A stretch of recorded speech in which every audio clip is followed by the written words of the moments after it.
But yeah.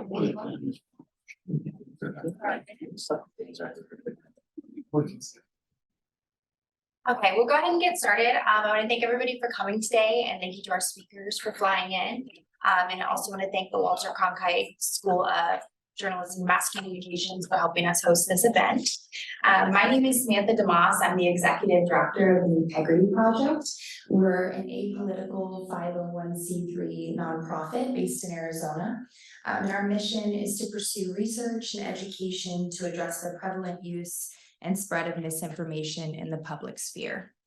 And this is based in the recognition that what is essential to a functioning, healthy society is a trustable communication system. Some of our collaborators include the Walter Cronkite School of Journalism here at ASU, as well as the Hugh Downs Center for Strategic Communication and the Lodestar Center for Philanthropy and Nonprofit Innovation, as well as the Elections Research Center at the University of Madison, Wisconsin. So some of the things we've been working on our research side of things, we're currently in partnership with ASU Walter Cronkite hosting focus groups in local school districts, working with parents, educators, and administrators to explore the interests, concerns, questions, challenges that they have surrounding media literacy, with the eventual goal of providing recommendations for training, standards, curriculum development, and implementation in local schools. And this is where our education piece connects to our research piece, because the objective of this research is to assist in implementing media literacy for children in the age group when they enter the media sphere, which right now the research is showing to be somewhere around 6th grade. So that they have the tools necessary to navigate an information ecosystem that's ever evolving, oversaturated, and driven by algorithms. The desired result of this training is to help children grow to be informed citizens who can make informed decisions based on information that they can trust. Another part of our education mission is this lecture series. So earlier this year, we hosted Youngmi Kim of the University of Madison, Wisconsin. Her research focus is in elections misinformation and political ads in the context of Facebook. Today, we're hosting Cailin O'Connor and James Wetherall of the University of California, Irvine, and their focus is on social factors driving misinformation prevalence. And I'll give a little more detail on that in a few minutes. And then in November, we're going to be hosting Dr. Peter Hotez of Baylor University. He's a well-known scientist who just came out with a book called The Deadly Rise of Anti-Science, Scientist Warning. And his focus is on vaccine misinformation and just general science misinformation. So if that's something you're interested in, definitely follow up with us. All of our social media, our website's going to be linked on that pamphlet if you want to stay up to date with the Integrity Project. And then additionally, our website, we have a growing database of publicly available information in the news and also research in the misinformation space. So if you are interested in that, definitely check that out as well. Okay, a little bit about our speakers today. So Cailin O'Connor is a professor of the Department of Logic and Philosophy of Science and member of the Institute for Mathematical Behavioral Science at UC Irvine. Her research focuses on philosophy of biology, philosophy of behavioral science, philosophy of science, and evolutionary game theory. James Owen Wetherall is a professor of logic and philosophy of science at the University of California, Irvine as well. Whereas he is also a member of the Institute for Mathematical Behavior Science, the Center for Cosmology, and the Peltison Center for the Study of Democracy. His research focuses on philosophy of science and the mathematical and conceptual foundations of physics, as well as philosophy of cosmology and the persistence and spread of false beliefs in evidence-rich environments. So today's topic, they're going to be speaking on the misinformation age. This is one of the first books I read when I first got into nonprofit in the misinformation space. And the premise of the book is that social factors rather than individual psychology are what's essential to understanding the spread and persistence of false beliefs. I view this book as an essential precursor for anyone wanting to better understand misinformation and its prevalence, because you can't fight misinformation without understanding the forces that drive it.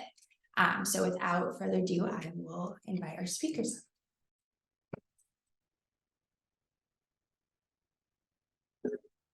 Well, thank you so much, Samantha, and thanks for having us. So I'm actually going to give the talk today. Jim, as you can see, is here, but he is unable to give talks within a set amount of time, despite this being a very crucial part of his job as an academic. So it really is. When we give joint talks, they always go way over, or I don't get to speak because he's taken all the time. So we just divided labor this way. So the talk today is going to draw most of its material from this book that we wrote together, The Misinformation Age. And I will just jump in with our sort of starter story here. All right. So in the 14th century, a travel memoir, or a supposed travel memoir, by an English knight named Sir John Mandeville began circulating in Europe. Mandeville claimed in this memoir to have traveled in modern-day India and encountered there a plant with pods on it, and inside the pods, he said, were tiny living lambs. He even claimed to have eaten the flesh of these lambs and said that it was, quote, wonderful. These lamb plants came to be known as the vegetable lamb of Tartary, and for the next 400 years, European naturalists thought that this was a real creature. And you can find sketches like this of the vegetable lamb in medieval naturalist textbooks, alongside things like elephants and tigers, other things they hadn't seen but had heard about from other people. So of course, there is no such plant, and there never was, but it raises a question, which is, how could it happen that for centuries, the most learned people of Europe could literally think that lambs grew on trees, despite the fact that the other things you might know about lambs and trees would make this seem like a pretty incredible belief? So we're in the middle of what we might think of as a crisis of false belief and misinformation. Often we see these kinds of false beliefs being explained by appealing to individual cognitive biases and blind spots. So things like we look at human reasoning and say humans aren't good with probabilities. We have these cognitive biases that make us uptake information in bad ways. We engage in motivated reasoning when we see fake news or misinformation on the internet. Now, all of that is right, but it's only part of the story. And especially when we wrote this book, so starting in 2017, it was published in 2019, we thought this is being treated as a much bigger part of the story than it ought to be. And the reason we thought that is that humans in general are just deeply social learners, and most of our beliefs tend to come directly from other people. So if you think about your scientific beliefs, it's probably the case that 99% learn directly from peers, teachers, colleagues, whatever. So if I ask you, how do you know that there's vitamin C in lemons? It's not because you did some chemical analyses and discovered vitamin C and then did some tests on lemons and found it in there. No, it's just that someone told you that this was true and then you trusted them. So this human ability to share knowledge, to share experiences, to share evidence is a tremendously powerful resource. It allows us to have culture. Without this ability, we couldn't have sent someone to the moon, we wouldn't have modern technology, we wouldn't have modern medicine. But it also allows vegetable lambs to thrive. So if we didn't have this social spread of knowledge, you wouldn't have an absurd belief like lambs can grow on plants spreading for hundreds and hundreds of years. So I like to think, well, social knowledge is something like a door, and when you open that door, good beliefs can come through, but bad beliefs can also come through. And for this reason, we think and we argue in this book that if we want to understand how false beliefs persist and spread, we need to be thinking out about belief as a social phenomenon. So when we do that, this means that there are a set of factors we're going to want to understand when we think about false beliefs. And these are factors that go beyond how we as individuals are bad at reasoning. And they involve things like, who do we trust and why do we trust them? What sorts of social pressures are we under, and how do these influence the ways we uptake new information and spread information? Who is actively trying to mislead us in our social networks? How can these propagandists take advantage of the fact that we are social creatures? And how does learning work in spaces like social media spaces? So in the book, these are the types of big questions that we explore. And we use a particular strategy for doing that. So what we do in this work is make use of historical cases and mathematical models to better understand these factors. And by mathematical models, what I mean is that we use computer simulations, we create representations of groups of human learners or representations of real social networks, and then we use those representations to think about how beliefs can spread in those networks. So in this talk, I'm not going to go into details about that modeling work. I'm happy to say more in Q&A or point you towards the papers where we write it up. But what I'll do today is go through a number of cases of false belief and then describe what these models tell us about these cases and sort of the more general lessons for how people learn and how false beliefs spread. All right. So here's a kind of outline for the rest of the talk. We're going to pull out 3 topics from the book that we think are interesting and say a bit about each. So the first we'll look at conformity and polarization, and then we'll look at industry influence on public belief in science, and last we'll look at journalism. So first, conformity. And another historical story. So this one is about a woman named Lady Mary Wortley Montagu, who was a British aristocrat. She traveled to Turkey in the early 1700s with her husband, who was an ambassador. She had survived smallpox and had a brother die of the disease. And while in Turkey, she encountered this practice called variolation. So variolation is very similar to modern day vaccination. It involves scratching the skin of a patient, introducing liquid from a smallpox pustule, and usually the patient then gets a milder form of the disease and is thereafter immune to smallpox. So it's not as safe as vaccination. You know, some small percentage of people will die from being variolated, but at a time when smallpox was rampant and when it could kill up to 50% of people who contracted it, it was a life-saving practice. So Lady Montagu was traveling with her own personal physician, a man named Charles Maitland, and along with a Turkish nurse, while in Turkey, they variolated her own son. Now, when she returned to England, she tried to spread this practice, but she met a huge amount of resistance. English physicians were skeptical and wouldn't agree to variolate patients. Now, they faced the kind of situation that we as social learners face all the time.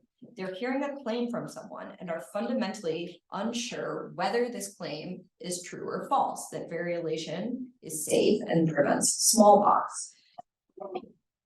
But even Charles Maitland, the personal physician who had helped perform a variolation in Turkey, who had good evidence that it was safe and effective, was resistant to doing so once he returned to England. So here we have this beneficial practice. We have people who have good information about this practice, Montagu and Maitland, and we see it failing to spread and take hold. So what is going on in a case like this? In the early 1950s, the famous Asch experiments showed that humans have strong biases towards conformity. We don't like to stick out from a crowd. We often find it socially uncomfortable to disagree with other people or do things that other people disapprove of. In the experiment, subjects would be shown these lines and they would be asked, okay, which line on the right matches the line on the left? Let's take a little straw poll. So who would say that it's line 1,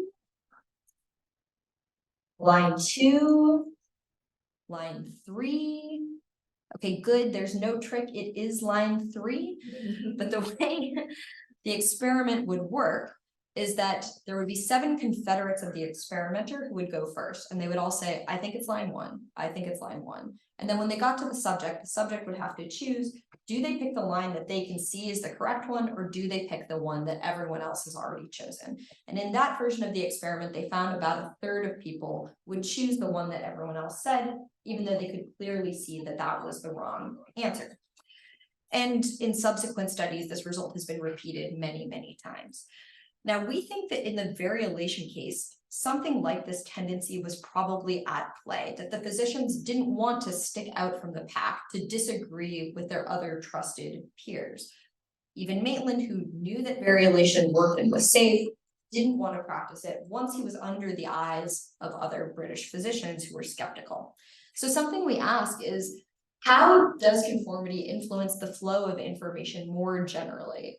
How does it influence the uptake of scientific beliefs? So we built models to look at this and found that conformity biases tend to make the beliefs of a community worse for a number of reasons. So first, in these models, individuals who conform don't pass on accurate evidence or information to those in their social network. So individuals like Maitland might have good evidence for a particular belief. Because they're conforming, they don't pass that evidence on. Second, and relatedly, individuals who conform often take actions that don't reflect their underlying beliefs. So individuals like Maitland do not perform a variolation, so they prevent others in their social environment from learning from his actions, not just the things he's saying. And then last, we find that conformity can cause stable polarization. So obviously polarization is a huge buzzword. It's a big topic these days because of what's happening in our political arena. It roughly involves situations where you have multiple camps of people who stably disagree on something, even in the face of discussion or interaction. There are a lot of things that can cause polarization. Conformity is one of them, and I'm going to give a little illustration of how that can happen. Okay, this is really high-tech graphics here. Suppose we have a network of individuals who want to figure out how the world works. So that's why these are tiny scientists. And let's suppose that, like English physicians, they have bad beliefs. They don't know that variolation works. And that's what the purple circles are representing here. And lastly, suppose that, like real humans, they sometimes have cliques or clusters in their social networks. So some individuals are tightly networked to each other, but relatively unconnected to the rest of the network. So these might be English physicians compared to Turkish nurses. So suppose that someone finds out that variolation does work. They discover this new practice and they update their beliefs to have better beliefs. Well, because of their social connections, they might be able to spread this belief to others who they have social ties with. But an individual like this one, who is tightly connected to non-believers, might not be willing to spread this belief further or to uptake it themselves. And so we might have this beneficial belief failing to spread further because of the way conformity is working. Now, we think that this case of what we might call the first vaccine skeptics might tell us something about modern vaccine skepticism. So one thing that's been widely noted is that anti-vaccine advocates tend to cluster in tight-knit communities. So you have communities like certain groups in California, especially New Age groups, Orthodox Jewish communities in Brooklyn, Somali American communities in Minneapolis, where you see a lot of vaccine skepticism. Conformity may help explain why more information does not necessarily help rehabilitate belief in groups like this. So we know that in a lot of cases, it doesn't just work to tell people like, look, dummy, vaccines are safe. And when we ask why, we think there are a number of things at play, but one thing is probably conformity. So you have people who are tightly networked to friends, neighbors, relatives, who are also vaccine skeptics who share beliefs with them, and where there's going to be social discomfort to changing beliefs in these cases. And we also think that anti-vaccine advocates have historically taken advantage of this social structure. So if you look at the Somali American community in Minneapolis, you saw a lot of anti-vaccine advocates targeting this community with flyers, with meetings, with various things. So they've chosen a community that's tightly knit, relatively unconnected to the wider community, where conformity can play a role in stabilizing anti-vax behavior. Now, more recently, we think that conformity has probably played a role in some of the things we've seen happen during the COVID-19 pandemic, including anti-vaccine skepticism. So one particularly telling phenomena is that you hear people reporting that they secretly got vaccinated. So why would anyone ever secretly get vaccinated? It's because they hold a private belief that they think vaccination is safe or that it's a good idea, but they think they're going to pay social costs for doing that. And they want others in their social sphere to believe that they are conforming to the norm in that group. Lady Montagu, by the way, did end up spreading variolation to some degree in England, ironically, by taking advantage of conformist tendencies. So what she did is convinced the Princess Caroline of Ansbach to publicly variolate her own 2 daughters, after which many people with social connections to them fell in line. So she got one of the most influential people in the country to do it, and then others started following suit. All right. So with that, let's move on and talk about industry influence. And another story. So in the early 1950s, Consumer Digest, which was very widely read at the time, printed an article titled "Cancer by the Carton." And this article documented the growing body of evidence that cigarette smoking was dangerous and potentially lethal. And in the wake of this article and some other studies on the link between tobacco and cancer, tobacco sales began to drop for the first time in decades. Now, when that happened, the heads of 6 major US tobacco firms got together and decided to develop a new strategy to fight this growing perception that their product was killing its users. And in particular, they developed a strategy to fight science with science, arguably for the first time. So they formed a group called the Tobacco Industry Research Committee. And what they said, oh, this is a group that's going to research whether tobacco is safe, because of course we want to know if our product is dangerous, but in reality, it was a propaganda body. Now, in their book, Merchants of Doubt, Naomi Oreskes and Eric Conway, 2 historians of science, dubbed this fighting science with science the tobacco strategy. And they describe how often the very same group of men use the same strategy to confound public belief on nuclear war and strategic defense, on secondhand smoking, on CFCs and ozone depletion, on acid rain, and perhaps most alarmingly on climate change. So this is a very successful strategy and one that is having really serious impacts on public health. Now, the reason we like to talk about it is that this strategy and similar methods are kind of striking because they often don't involve outright fraud. And what you see is that often industrial and political groups don't have to buy or bias individual scientists to shape public belief in science. Instead, they often can use different strategies to bias the body of evidence available to the public on some topic. And efforts to do this, they can be subtle, they can be hard to identify, and they can be very effective, sometimes arguably more effective than outright fraud would have been. So we're trying to respond to what I think is a kind of misunderstanding about how industry influence often works in science. So I think there's, if you have a more naive view, you're like, yes, someone comes in with a briefcase full of money and dumps it in the lap of a scientist and is like, get me a study showing that tobacco is safe, and then the scientist commits fraud. But that's not usually how this works. So there are a number of these subtle tactics used by industry. Today we'll talk about 2 of them: selective sharing and industrial selection. So selective sharing, what is this? This involves taking real scientific findings that happen to spuriously support industry views and then sharing these findings very widely. So for instance, this Tobacco Industry Research Committee would produce pamphlets that would say things like 9 studies find no link between tobacco and cancer. And that would be true, and these would be independent studies produced by scientists who were not committing fraud. But the pamphlet would fail to mention that 40 other studies had found a link between tobacco and cancer.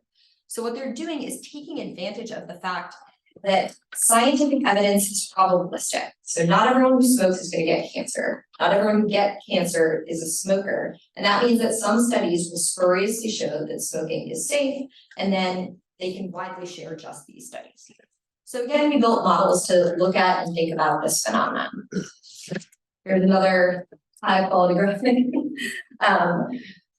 Now what we're assuming is we have some scientists studying the world. So again, we have these scientists, maybe they're trying to figure out, is tobacco causing cancer or not?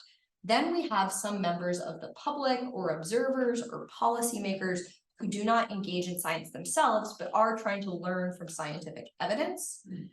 And we add one more member to the network, who we call a propagandist. And what this individual does is they take the studies out of the scientific community that point in the wrong direction, and they show just those studies to the policymakers. And the policymakers can observe the scientific findings directly themselves, but they get this kind of biasing of their data in the direction of whatever industry wants it to be biased towards.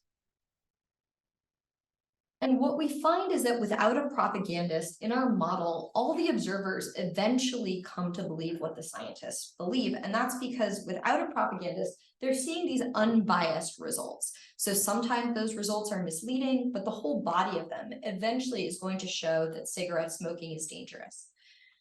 When we add the propagandist, this process always slows down, this process of accurate learning, and in many cases in our model, it reverses entirely. They come to believe, no, cigarette smoking is very safe. So in other words, this is sort of a proof of purpose of how the selective sharing of these real independently produced sets of data can completely mislead the public in some cases. We look at the conditions under which this is more or less likely, and there's one thing I'll point out, which is that it's harder to do in these models when scientists run studies that have large sample sizes, what we think of as high quality studies.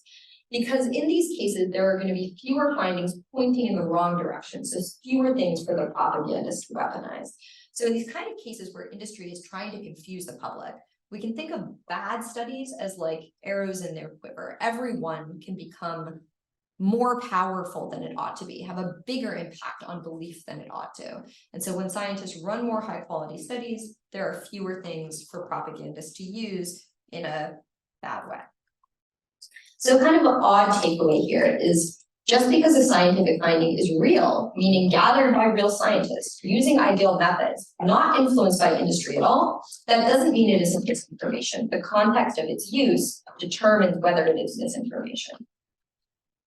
All right, so the second strategy I'll talk about today is industrial selection. So this was named and analyzed by 2 philosophers of science, Bennett Holman and Justin Bruner. And what this involves is funding scientists who are already using methods favorable to industry findings. And in that way, the body of evidence produced in the scientific literature can be biased without ever corrupting individual scientists. So scientists typically use a variety of methods. If you look across a community, they typically hold a variety of different background beliefs, a variety of different assumptions. So what an interest group can do is look at a community of scientists, ask which of these people is most likely to produce the studies that I want produced, and then give them money so that they can produce more studies, hold more conferences, train more graduate students in the same methods, and have a larger impact on the eventual consensus of the community than they would have otherwise. And part of why this is so effective is that scientists are in these social networks where trust determines what scientists come to believe. And in a case like this, the scientist who's funded by industry can say, look, I didn't commit fraud. I absolutely didn't change anything about what I would have done because industry gave me money. And that can be true. And that can make them much more trustful and impactful to other scientists in their community. So they identify in their work on industrial selection a very good example of this, which happened in the 1970s. So researchers noticed that arrhythmias tend to precede heart attacks and thought, well, maybe stopping arrhythmia will help stop heart attacks. So people started researching antiarrhythmic drugs, but they used different study endpoints. So some doctors looked at whether these drugs would stop heart attacks, others looked at whether they would stop death. Pharmaceutical companies tended to fund just the former researchers, looking at whether they stopped heart attacks, and they did stop heart attacks. So on the basis of that, these drugs were produced and sold. But the problem was, and you may see what's coming now, they actually caused heart attack deaths. It took about 10 years to identify this, and it's been estimated that upwards of 100,000 people were killed by anti-arrhythmic drugs before they were taken off the market. So some big takeaways here. Industry influence, it can be tricky, it can be subtle. It tends to take advantage of the norms and social structures of scientific communities. So scientists are humans. They don't want to commit fraud. That would look really bad. It would make them look bad. If there are ways to influence science without making scientists commit fraud, that's easier and often more trustworthy. And we think this can lead us to misdiagnose the presence and strength of industry influence on our scientific communities. So to give a little example of that, Jim and I had some back and forth with the authors of this article, the made-up story about how big sugar shifted the blame to fat. So in the 1960s, sugar funded research on the health connections between fat and heart disease. And what these authors sort of uncovered with historical work and argued is, well, sugar was just funding people who already thought that fat caused heart disease. And so they couldn't have had a big influence on the science here. But that's exactly industrial selection. The sugar industry was picking those researchers who were going to argue the things that they wanted to argue and then making them more influential. So we wrote a little follow-up response. Okay, so much for industry. Let's move on to the last thing we want to talk about, which is journalism. So the tobacco strategy often involved this biasing of the body of evidence seen by the public. Given its effectiveness, we think, well, we ought to be thoughtful in general about institutions that are going to curate science for the public. We know that just shaping the sort of real good data we see can be enormously misleading. So we can ask, in what other ways is the data we see shaped by whom and for what purposes? And we consider journalists whose job includes communicating facts and scientific results to the public. Now, journalists adhere to many norms and rules, and in some work, we look at different variants of these norms and rules. I'm just going to mention one here today. So from 1949 until 1987, the FCC required broadcast license holders to present controversial issues in a fair manner. In practice, this meant all sides would typically be given equal airtime. So there was a kind of equal space for controversial sides rule for following this law. And that was true even in cases such as the health risks of tobacco, where one side had overwhelming evidence in weight of their argument. Now the rule has been abandoned, but you still sometimes see this both side ethos in journalism, though I honestly think since we wrote this book, there's been an increasingly heavy shift away from it. One of the things leading to that shift has been the argument that, especially in climate change, you've seen what people call a false balance. So this treatment of two sides of the scientific issue, giving them equal weight when they really don't deserve equal weight. So what we did is developed yet another model where now we assume there are these researchers testing the world, members of the public who want to know the truth about the world, again, observers or policymakers. And now what we look at is a journalist who is filtering the data from the scientific community. And one thing we consider is, what if this journal either sort of gives an unbiased sample of all the research produced, or they try to give a fair sample, one piece of evidence for and one piece of evidence against a particular claim. And what we find is in these models, fair reporting dependably leads to worse beliefs. It almost always leads to worse beliefs. And this happens because when we're getting fair reporting, the journalist is systematically overweighting evidence for worse beliefs. So most of the evidence points you in the right direction, but when you take one from each side, you're pushing people toward the wrong direction in a systematic way. A better strategy, which many have argued for, involves something like surveying and reporting on an entire body of evidence and what you take to be a balanced way, given the weight of evidence out there. All right, so kind of takeaway, even unbiased journalists adopting industry best practices, or what used to be industry best practices, can promote false belief. So fairness is one mechanism by which that can happen. There's some other things. For example, novelty bias. So there's a huge amount of pressure on journalists, especially in the age of social media, to create findings that are new, fascinating, that are going to be grippy to readership. One thing about scientific findings is people love really surprising ones, but often really surprising scientific findings are the ones that are wrong, because the reason they're surprising is that they don't fit with our current knowledge of the world. You see reporting sometimes on the existence of a false claim or finding, and this is tricky because often it is news that people believe a false thing, but sometimes there can be sort of unintentional vegetable limbs when you report on these false claims. So people rightly criticize headlines like Donald Trump says climate change is false, or sorry, climate change is not real. So some people will see that headline and understand, well, Donald Trump is wrong. Other people will just say climate change is not real. And one thing that we've now thought quite a lot more about is single study reporting and the problems with single study reporting. So we discussed the variability in the scientific literature and how often studies can push one way or another because findings are probabilistic. In that kind of context, reporting on single studies can be very misleading. And this is something we saw causing a problem quite a lot during the COVID-19 pandemic. So for example, early on in the pandemic, there was one influential study which claimed that the infection fatality rate of COVID was quite low. That was reported on very, very widely, even though there were other studies out there with higher estimates of the infection fatality rate. It was reported without that greater context and led many people to believe that COVID was safer than it actually was. All right, I'm just for funsies going to give a couple bad examples of this last one, single study reporting.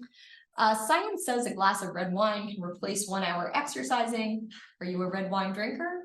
What if I tell you sipping in a glass of wine can equate to 1 hour of exercise? Yep, it's tried and tested. You see articles like this just going on the rounds in social media again and again and again, and it's always someone posting it and being like, Jillian! This particular article was actually done on hamsters who were given a lot of resveratrol, a compound in red wine, and it showed that they were more athletically fit later on. So it's like, there's nothing about that study that shows this. There are studies on humans. So I talked to some researchers at UCI who work on this topic, and they want you to know wine is not better than exercise for longevity. And in fact, the supposed health effects of wine are likely entirely correlational. And they think that probably the intervening thing is that people who are happy and have more friends tend to drink a bit more, and the happiness makes them live longer, and the friends make them. Give me one more, I can't resist. This is from the New York Times, so kind of better venue. Magnets lessen foot pain of diabetics, study finds. The author emphasized this study was small, only 24 patients. It ran counter to many previous studies that had failed to show any beneficial effects from treatment with magnets, and they had no idea how or why the magnets worked. This is published as a single study report. Not surprisingly, later in the New York Times also, health briefing for foot pain, forget magnets. It says. All right. So we're getting to the end here. I'm going to wrap up. So most of this book, we do talk about online misinformation, but we focus more on the kind of bigger questions about human social psychology, human social networks, and how these influence beliefs. But I want to wrap up thinking a little more about information now. So some takeaways. Because of conformist bias, online communities maybe more susceptible than in-person communities to false beliefs. And this is something a number of people have argued. There are a lot of ways in which individuals shape their connections and shape the communities that they join online. And a big worry is that that shaping can allow conformity bias to stabilize almost any belief. So normally someone who's a flat earther or a QAnon supporter is going to get a lot of pushback from their friends, their relatives, just people in their community to those beliefs. Now they can go find a whole group of people to conform with on whatever belief. Oh, sorry, I didn't mean to do that. Second, some journalistic norms and practices can be misleading, even when used with good intentions. Journalism is a type of curation, which means the way that norms and practices, there are ways that norms and practices shape what information is seen.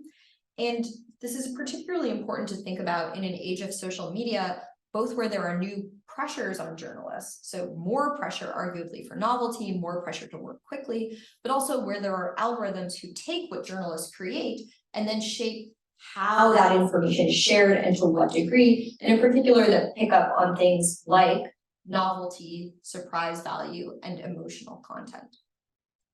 Real facts can be misinformation, and effective propagandists are well aware of this. This is important for thinking about algorithms and how we design algorithms to improve belief. We don't just want them to avoid false content. Sometimes we want them not to promote real content that's being shared in a misleading way. Sometimes combating misinformation spreads it further, which means that focusing on some other message may be effective. And last, and I think one of the sort of biggest takeaways from our book is that even good reasoners can fail in bad informational environments. So no matter how good we get individually at dealing with evidence, because we're getting most of our evidence, most of our claims, most of our information in a social space, we cannot prevent ourselves from adopting false beliefs in a dependable way. We have to put ourselves in good informational environments. With that, I will say thank you.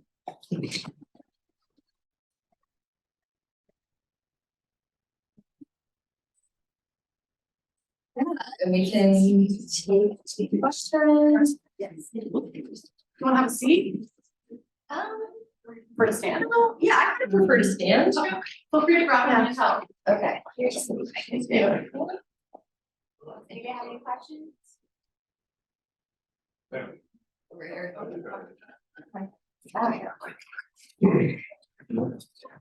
Yeah, why don't we say all of the church hall?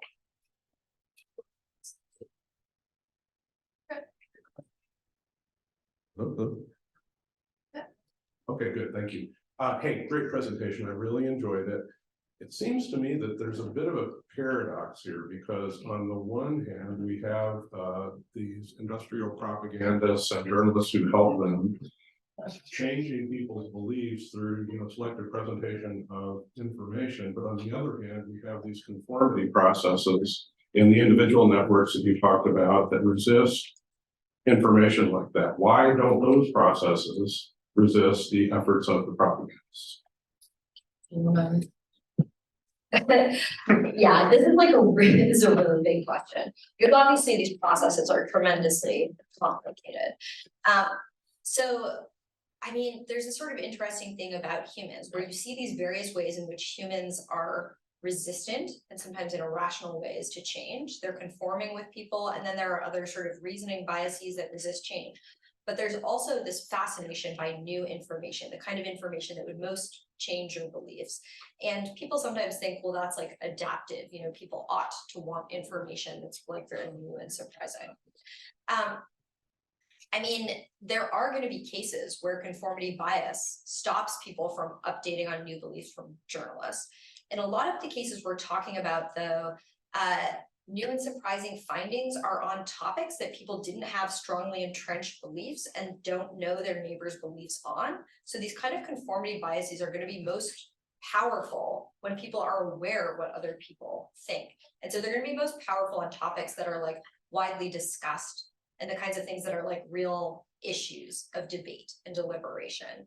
If someone says, you know, here's a brand new thing we found about masks in COVID, and that hasn't yet been widely discussed, and it hasn't become something you conform with, it hasn't become a social issue, then people are more like susceptible to change in those areas. I'll elaborate.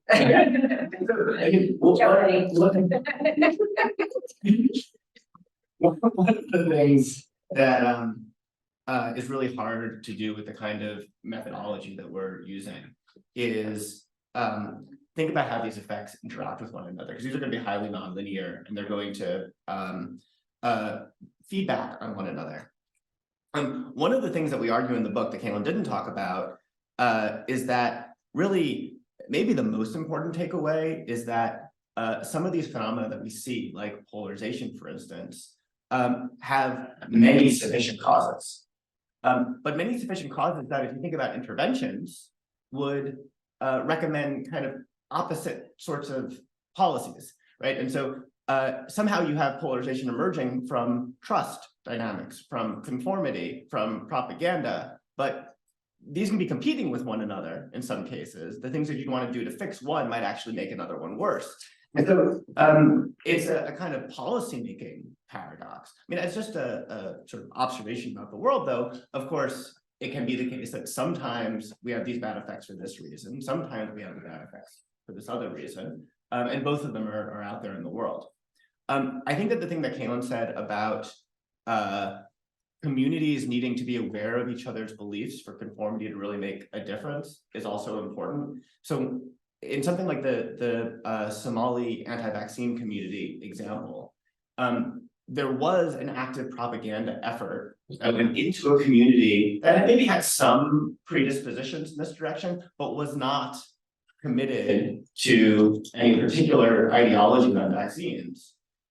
But spread information, raised awareness about other community members' beliefs, and created a situation where now it's very difficult to change those beliefs. And so one thing you couldn't do is have an pro-vaccine propaganda movement. We couldn't just use the same methods that were used in the first place and reverse the effect, because now conformity bias has taken effect, whereas previously there wasn't enough information with common knowledge about how other people felt for there to be conformity in the first place.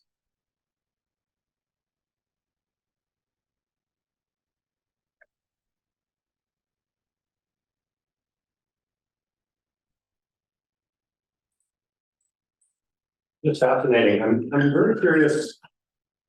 You know, this is almost like a how do the propagandists now, how much of it is studied now versus how much of it is intuitive, and how does it, how it comes into being? How do these people, a long time ago, obviously, people just were seeing that it works. And so now do we see that this is actually actively studied and promoted? And then the same question with respect to journalists, that it seems that they would know this. Yes, so the propaganda, the history of this is fascinating. It actually comes out of PSYOPs research during World War I. And there's sort of a continual evolution. We talk about this a little bit in the book, but a continual evolution on best practices for manipulating public belief. And there's a kind of arms race where you begin to develop effective methods of propaganda, often associated with new media. It's going to be ways of manipulating first radio, and then manipulating television, and manipulating social media, and things like that. But then people become aware of the methods. You get nonprofits popping up trying to counter them. You know, people get sort of more resistant, but then there are new media and there are new methods. And so there's this kind of evolutionary process that happens. But it has been actively studied. It's been actively studied in the United States for over a century. Another interesting thing about this area is that because there are so many people who want to influence others, you know, advertisers, political groups, etc., a lot of the studies done on it are ones that we can't go look at. You know, we know that tons of money and time has been poured into this, but it's not always creating research that like the public or academics. And then you asked about journalists. I think our contribution here is kind of a general theoretical observation about the way that curation of something like scientific knowledge works. Now, the fairness doctrine is a well-known example that we use to illustrate the point. I don't think we're coming to the Cronkite School and telling you that, you know, the fairness doctrine has some problems. Okay, that has been well known. That's why there isn't a fairness doctrine anymore, and there hasn't been for almost 40 years. But there's a general phenomenon at play there in why the fairness doctrine causes problems. And once you recognize that there's this process of sort of taking evidence in the wild, right? Evidence as produced by scientists who are working on their own epistemic goals. And then you choose among it what's most interesting, what's going to sell newspapers, what feels like it's going to counteract some of the biases that you think people are going to have. You're making choices. You're changing what that body of evidence looks like. And anytime you're changing that body of evidence, it's going to have consequences in the people who are taking that evidence up.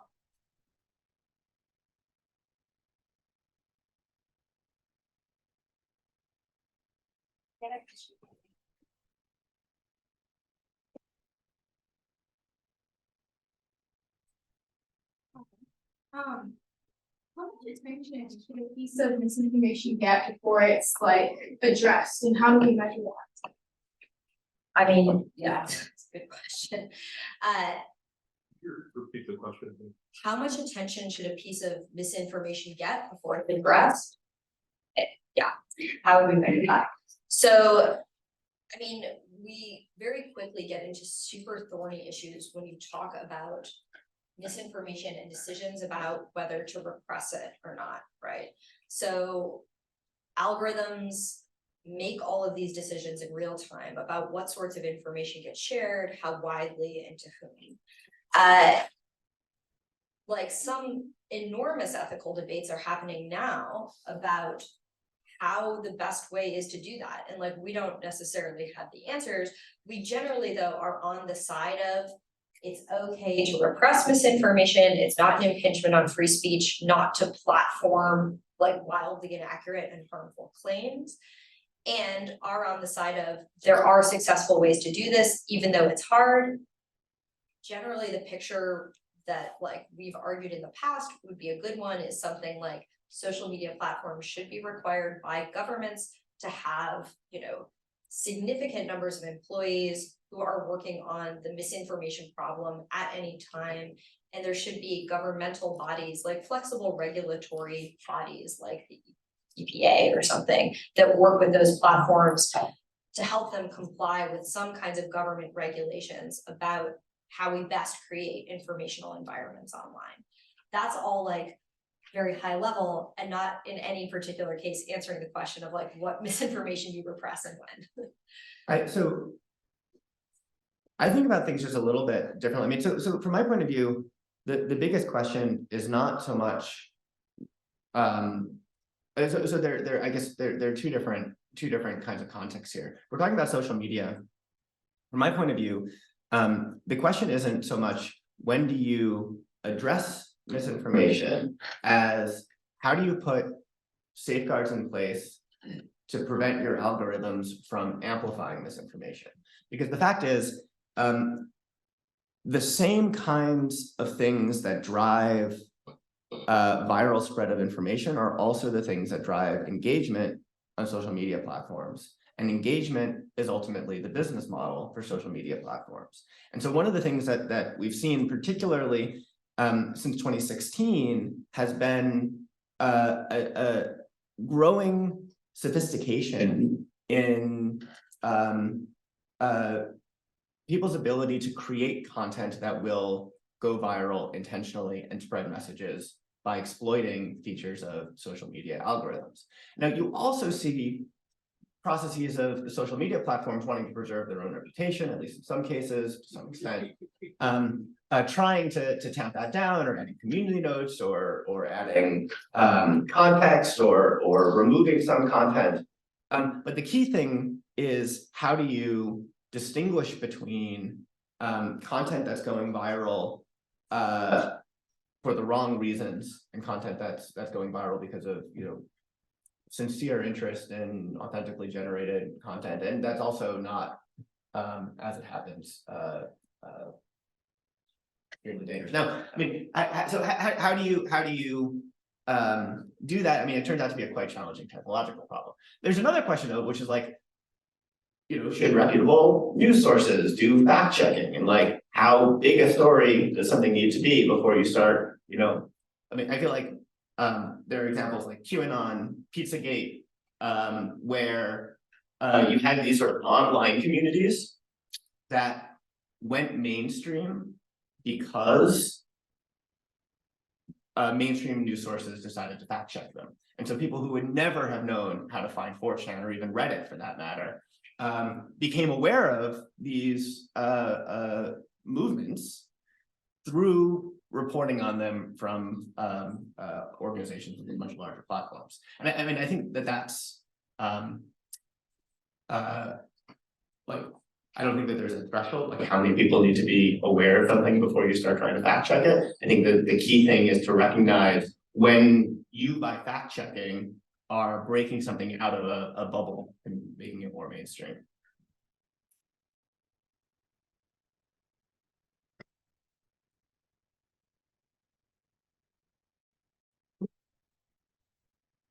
Hi, thank you for your talk, and I know some students were concerned about having to leave and have class, so they felt bad, they won't even know they had class. So really fascinating talk, and it made me think about how, and I just want, I guess, your input to see if you're running models or having insight on this, where I do a lot of norm work, but specifically norm perception, so more of that individual level norms, and when you're talking having conflicting norms is something we've studied, right? But it seems to be always at the norm type. You have a descriptive norm that conflicts or injunctive norm. What you think people do might conflict with what your close others do. And when you were talking, I made me realize that there's also could be conflicting norms that is specifically in this context where someone who has a false belief, like this believes the earth is flat, for example, they recognize that the actual norm amongst the population is that the earth isn't flat, but their norm perception based on their community is that it is. Is there at any point that consensus, that larger norm that's held can override? At what point does that shift, right? Because it's almost like we recognize that